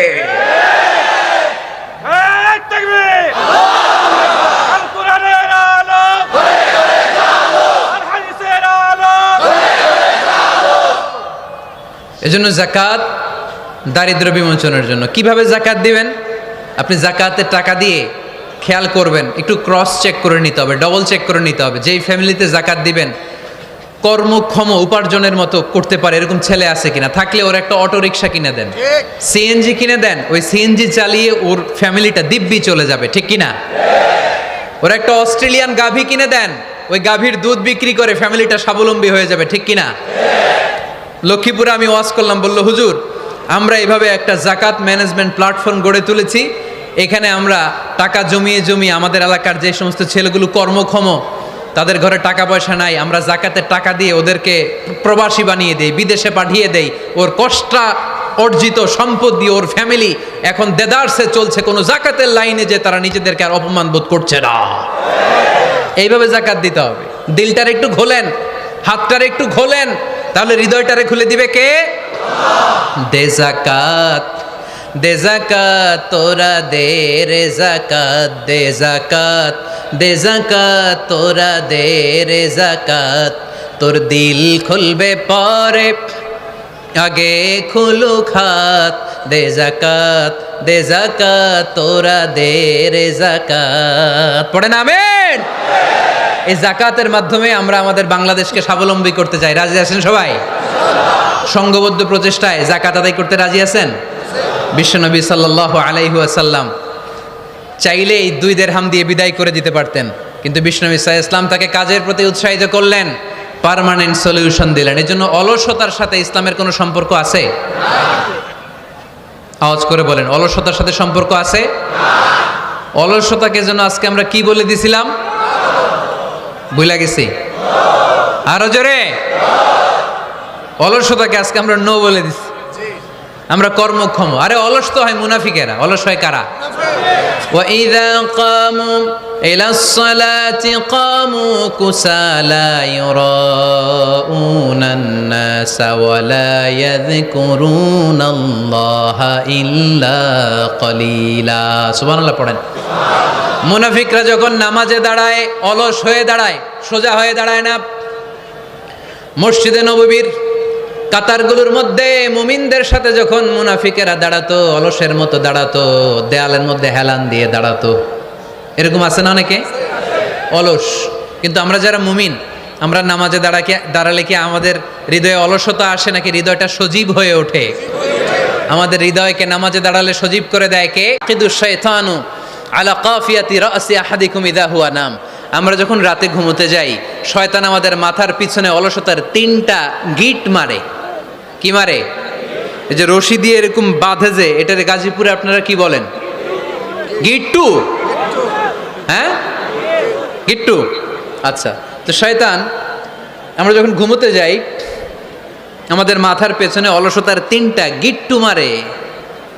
আমরা যখন ঘুম থেকে উঠে ফাইনিস্তাইকাযা ওয়া যাকারাল্লাহ, ঘুম থেকে ওঠার দোয়া পড়ে আলহামদুলিল্লাহিল্লাযী আহইয়ানা বা'দা মা আমাতানা ওয়া ইলাইহিন নুশুর, আমরা ঘুমালেই 3টা গিট্টু মেরে শয়তান একটা মন্ত্র পড়ে দেয়, আলাইসা লাইলুন তাওয়িলুন ফারকুদ, আরে ঘুমা অনেক লম্বা রাত, আরে ঘুমা অনেক লম্বা রাত, আরে আরামসে ঘুম মার, অনেক লম্বা রাত। এই মন্ত্র পড়ে 3টা গিট মারে। আমরা যখন ঘুম থেকে উঠে ঘুমের দোয়া পড়ে ফেলি, একটা গিট্টু খুলে দেয় কে? আল্লাহ। আবার ঘুম থেকে উঠে দোয়া পড়ার পরে ফাইদা তাওয়াদ্দা ইনহাল্লাত উকদাহ, ওয়াশরুমে ঢুকে ইস্তেনজা করে যখন আমরা ওযু করে ফেলি, অলসতার 2য় গিট্টু খুলে দেয় কে? আল্লাহ। ফাইন সাল্লাত ইনহাল্লাত উকদাহ, ওযু করার পরে মুসাল্লা বিছিয়ে যখন নামাজের জন্য দাঁড়িয়ে যায়, অলসতার 3 নাম্বার গিট্টুটাও খুলে দেয় কে? ফাসবাহা নাশীতান তাইয়িবান নাফস, he become enthusiastic, he become very active, he become very energetic. বিষ্ণু ঈসা ইসলাম বললেন তখন সে এনার্জেটিক হয়ে ওঠে, অ্যাক্টিভ হয়ে ওঠে, সজীব হয়ে ওঠে। তাহলে সালাত আমাদেরকে অলস বানায় না, সালাতে আমরা সজীব হই। সালাতে অলস হয় যারা মুনাফিক, তারা চিল্লায় বলেন ঠিক কি না? এজন্য বিশ্বনবী বললেন কাজে লজ্জা নাই, আমি কাজ করে খাই। মা বাসাল্লাহু নাবিয়ান ইল্লা রাআল গানাম, বুখারীর বর্ণনায় বিশ্বনবী বললেন পৃথিবীর বুকে এমন কোন নবী নাই যেই নবীকে দিয়ে আল্লাহ ছাগল চড়ায় নাই। সুবহানাল্লাহ পড়েন। মা বাসাল্লাহু নাবিয়ান ইল্লা রাআল গানাম, ছাগল চড়ায় নাই এমন কোন নবী পৃথিবীতে আসে? সাহাবারা বললেন ইয়া রাসূলুল্লাহ, বলেন কি? আপনিও আপনিও আপনিও ছাগল চড়িয়েছেন? বিষ্ণু বললেন নাম, নাম আমিও। ওয়া ইন্নী কুনতু আরআহা আলা কারারিতি আহলি মক্কা, আমি তো অল্প কিছু পারিশ্রমিকের বিনিময়ে মক্কা শহরের লোকদের ছাগলগুলো চড়িয়ে দিতাম। সুবহানাল্লাহ বলতে অনেক কষ্ট হয়েছে। বিশ্বনবী ছাগল চড়িয়ে খেতেন। কি নবী ছিল আমার! আহা, এত সুন্দর মানুষ, এত পরিচ্ছন্ন মানুষ, ছাগল চড়াতেন। অহংকার করতেন না, বিশ্বনবীর অহংকার ছিল না। সুবহানাল্লাহ পড়েন। শুধু কি বিশ্বনবী, সব নবীকে দিয়ে আল্লাহ ছাগল চড়িয়েছেন। কারণ ছাগল হচ্ছে খুব টেরা একটা প্রাণী, তাই না? ছাগল এত টেরা, ছাগলের গলার রশি ধরে যদি আপনি ডানে টান দেন, এটা কোন দিকে যাবে? বায়ে টান দিলে, সামনে টানলে, পিছনে টানলে পারা যায় কিছু? ভাবলেন সারা সপ্তাহ ব্যস্ত থাকি, আজকে আমার ছুটি, আমিও গোসল করি, এটারও গোসল করাই। রশি ধরে আপনি পুকুরে নামাবেন, এটা ওর বাপের কিরা এমনি দাঁড়াবে, ঠিক কি না? ওরে টেনে নামানো যায় না। এর কারণ ওর নাম কি? কথা কয় না। এজন্য আমরা বলি পাগলে কি না কয়, ছাগলে কি না খায়। ও বুঝে না তো, ওর ভালো চাইলে ও বুঝতে চায় না। আল্লাহ বুঝাতে চাইলেন নবীরা ছাগল চড়াও, সবচেয়ে টেরা প্রাণী। ছাগল চড়ায় তোমাদেরকে ট্রেনিং পিরিয়ড শেষ করছি, কারণ এরপরেও ছাগলের চেয়ে আরেকটা টেরা প্রাণী আছে মানব জাতি, এদেরকে চড়াইতে হবে। যদিও মানুষ আশরাফুল মাখলুকাত, কিন্তু মানুষের মধ্যে ছাগলের চেয়ে টেরা কিছু আছে না নাই? উলাইকা কাল আনআম বাল হুম আদাল, এরা ছাগল নয়, এগুলো ছাগলের চেয়েও নিকৃষ্ট। চিল্লায় বলেন ঠিক কি না? এমন কোন নবী নাই যেই নবী ছাগল চড়ায় নাই। সুবহানাল্লাহ পড়তে হবে। সব নবীরা কাজ করে খেয়েছেন। সাইয়েদনা আদম আলাইহিস সালাম, ইব্রাহিম আলাইহিস সালাম চাষাবাদও করেছেন। সাইয়েদনা মুসা আলাইহিস সালাম চাষ করেছেন। দাউদ আলাইহিস সালাম নিজ হাতে বর্ম বানিয়েছেন, ছুরি বানিয়েছেন। আওয়াজ করে পড়েন সুবহানাল্লাহ। তাহলে কাজে কোনো লজ্জা আছে? লজ্জা কিসে? আর আজকের মাহফিল থেকে অলসতাকে আমরা কি বলে দিয়েছি? কাজের সময়, নামাজের সময় কাজে কোনো লজ্জা নেই। বিষ্ণু ইসা ইসলাম কাজ করে খেতে বলেছেন।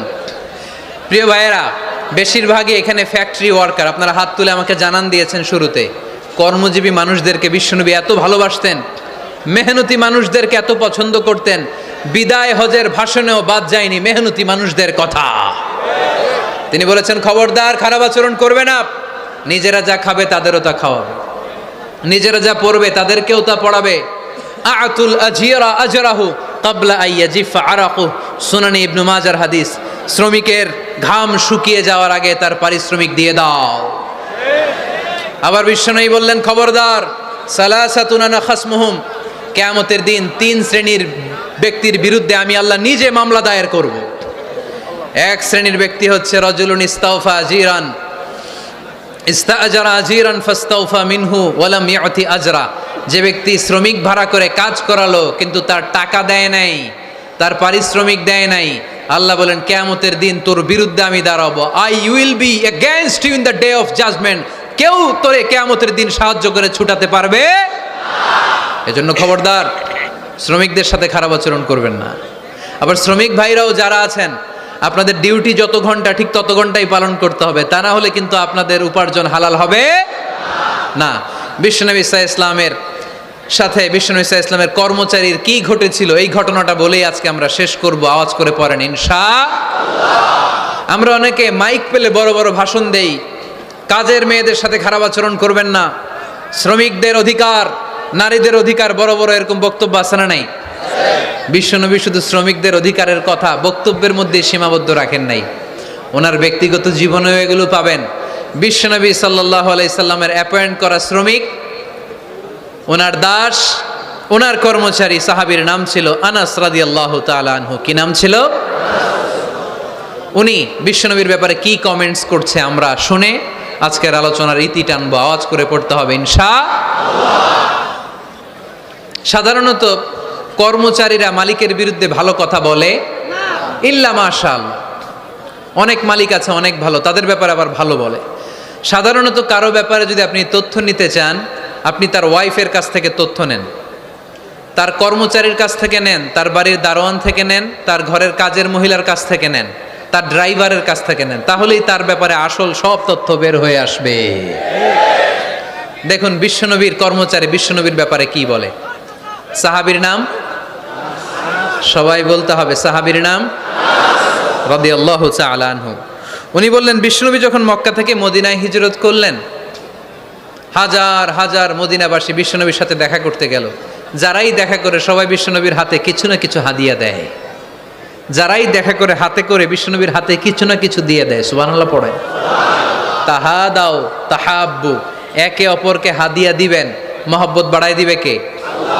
হাজব্যান্ড স্ত্রীকে গিফট করবেন, স্ত্রী আবার হাজব্যান্ডকে গিফট করবেন, বন্ধু বন্ধুকে গিফট করবেন, গার্লফ্রেন্ড আবার বয়ফ্রেন্ডের গিফট করতে যায় না, তাহলে ভেজাল আছে না নাই? চেক অ্যান্ড ব্যালেন্স করতে হবে। আমি প্রায় বলি, ভালোবাসবেন জায়গা মতো, স্ত্রীকে ভালোবাসলেও সওয়াব আছে না নাই? স্ত্রীর সাথে অন্তরঙ্গ সময় কাটালেও সওয়াব আছে না নাই? কিন্তু এই সময় যদি শালীর সাথে কাটান, ঝামেলা আছে না নাই? ভাবির সাথে কাটালে ভেজাল আছে না নাই? যারাই বিশ্বনবীর সাথে দেখা করে সবাই বিশ্বনবীর হাদিয়া দেয়। সাইয়েদনা আনাস রাদিয়াল্লাহু তাআলা আনহু বর্ণনা করেন, আমার আম্মা যেন দেখা করতে আসলেন আমাকে নিয়ে, আমি ছোট্ট আনাস। আমার আম্মা জান দেখলেন, লাম ইউবকি রাজুলুন ওয়ালা ইমরাআতুন মিনাল আনসার ইল্লা আতহাফাকা বিতুহফাতিন ইয়া রাসূলুল্লাহ। আমার আম্মা এসে বলে, ও রাসূলুল্লাহ, মদিনার যারাই আপনার সাথে দেখা করতে আসলো সবাই এসে আপনারে হাদিয়া দেয়। ওয়া ইন্নী লা আকদিরু আলা মা উতহিফুকা বিহি, ও নবী, আমার তেমন কোনো সাধ্য নাই যে আমি আপনারে হাদিয়া দেব, আমার কাছে কোনো টাকা পয়সা নাই।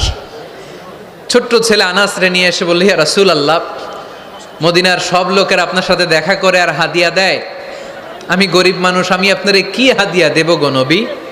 আমার তো হাদিয়া দেওয়ার মতো কিচ্ছু নাই।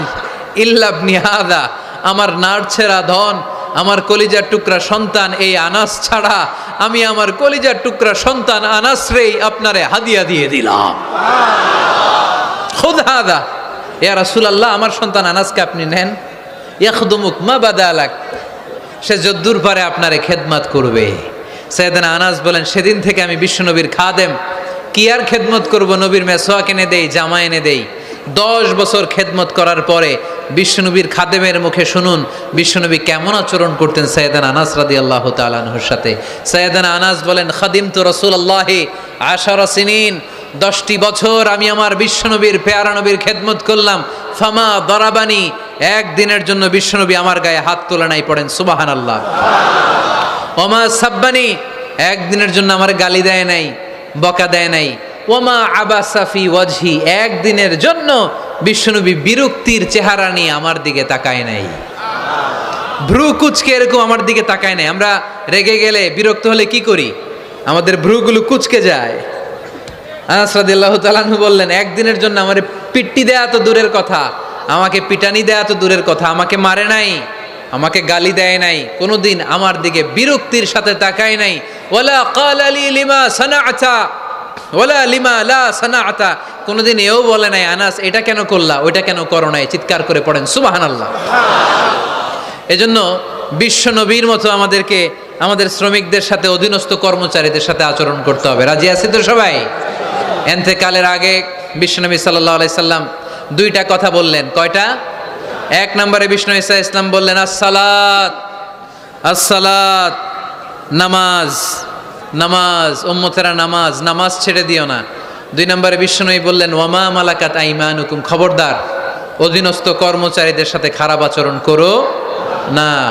আমরা খুব দুঃখের সাথে লক্ষ্য করেছি, পত্রপত্রিকায় এসেছে, মানবাধিকার কর্মী, নারী আন্দোলনের কর্মী মাইক পেলে বড় বড় ভাষণ দেয়, আপনারা কর্মীদের সাথে ভালো আচরণ করবেন, কাজের মেয়েদের সাথে ভালো আচরণ করবেন, কিন্তু ওদের বাড়িতে এই কাজের মেয়েরা নির্যাতিত হয়, চিল্লায় বলেন ঠিক কি না? আহা, পত্রিকার রিপোর্ট দেখে অবাক লাগে। খুন্তি দিয়ে চুলায় লোহা গরম করে পিঠে শেক মেরেছে, এরকম আছে না নাই? বিশ্বনবী সাল্লাল্লাহু আলাইহি সাল্লাম বলেছেন, খবরদার কিয়ামতের দিন তাদের বিরুদ্ধে আল্লাহ মামলা দায়ের করবে। আমরা যেন কখনো আমাদের অধীনস্থ কর্মচারীদের সাথে খারাপ আচরণ না করি। আল্লাহ তুমি তৌফিক দাও, আমরা পড়ি আমিন। এজন্য শ্রমিক মালিকের সম্পর্ক হচ্ছে চেক অ্যান্ড ব্যালেন্সের সম্পর্ক। যারা শ্রমিক তাদের দায়িত্ব হচ্ছে মালিকের যে হক সেটা আদায় করা, যত ঘন্টা তার সাথে চুক্তি হয়েছে তার পুরোটা আদায় করা। আর মালিকের উচিত অধীনস্থ কর্মচারীদের সাথে ভালো আচরণ করা। আমরা যেন এই চেক অ্যান্ড ব্যালেন্স করতে পারি, আল্লাহ তুমি তৌফিক দাও। যে আয়াত দিয়ে শুরু করেছি ওই আয়াত দিয়ে শেষ করব।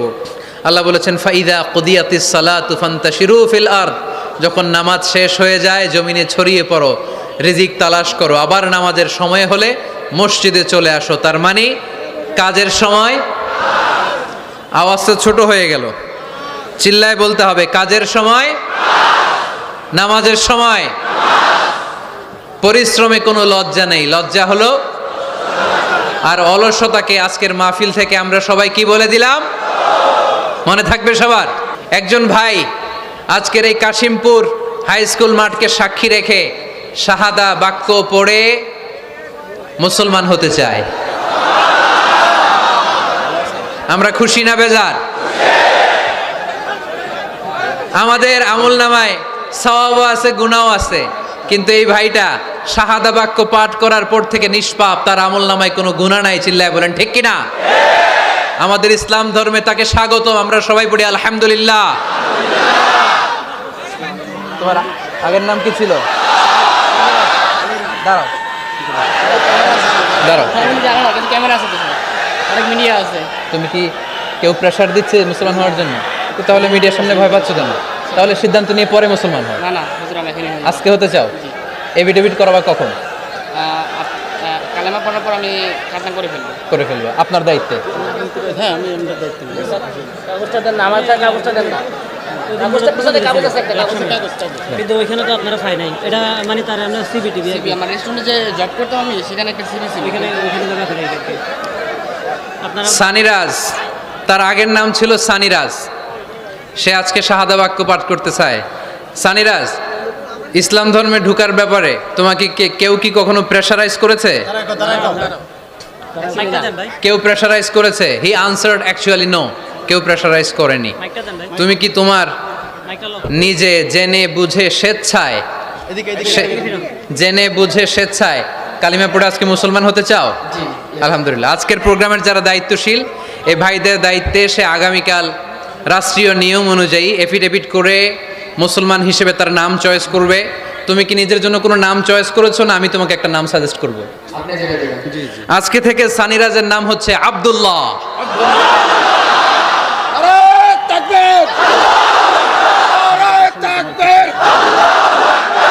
ওই হাতে ধরো। তোমার নেতা বিশ্বনবী মুস্তাফা, বিশ্বনবী মুস্তাফা, আমার নেতা তোমার নেতা। তাকবীর। আলহামদুলিল্লাহ, সানিরাইজকে মুসলমান হওয়ার জন্য কেউ প্রেশারাইজ করেনি। এজন্য শাহাদা বাক্য পাঠ করানোর আগে এটা জিজ্ঞেস করা আমি জরুরি মনে করেছিলাম। লা ইকরাহা ফিদ্দিন, ইসলাম ধর্মে কোনো জবরদস্তি নাই। সে কনভিন্সড হয়ে ইসলামের সুমহান ছাতার নিচে, ছায়ার নিচে সে আসতে চায়।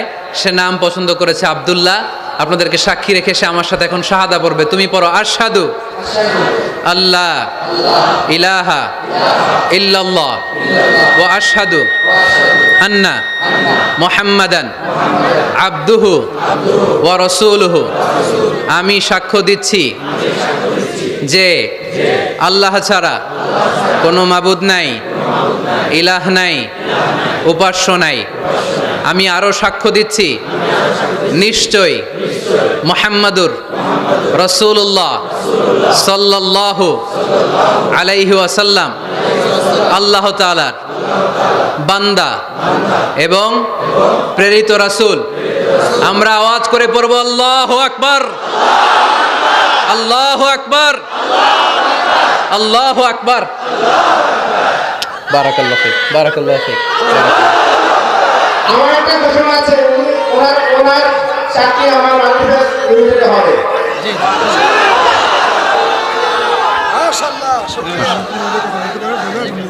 আলহামদুলিল্লাহ, আলহামদুলিল্লাহ। এর চেয়ে বড় সুখবর আর হতে পারে?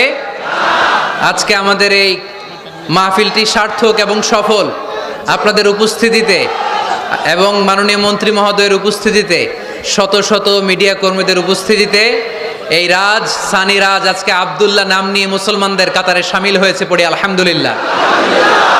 আমরা আব্দুল্লাহকে ইসলামে ওয়েলকাম জানাই। আব্দুল্লাহ আস্তে আস্তে ইসলামের বিধিবিধানগুলো মানবে, শুনবে। এবং আমরা যদি একে অপরকে, এই মাহফিলের মঞ্চগুলোকে যদি নষ্ট না করে, কলুষিত না করে, কোরআন সুন্নাহর আলোকে যুবকদেরকে এভাবে মোটিভেট করতে পারি, সানি রাজের মতো অনেক হিন্দু ভাইরা, আপনারা দেখবেন ইউটিউবের অনেক জায়গায় অনেক হিন্দু ভাইরাও আমার পক্ষে কমেন্টস করে, এরকম আছে না নাই? এটা আমার সৌভাগ্য, এটা আমাদের সৌভাগ্য।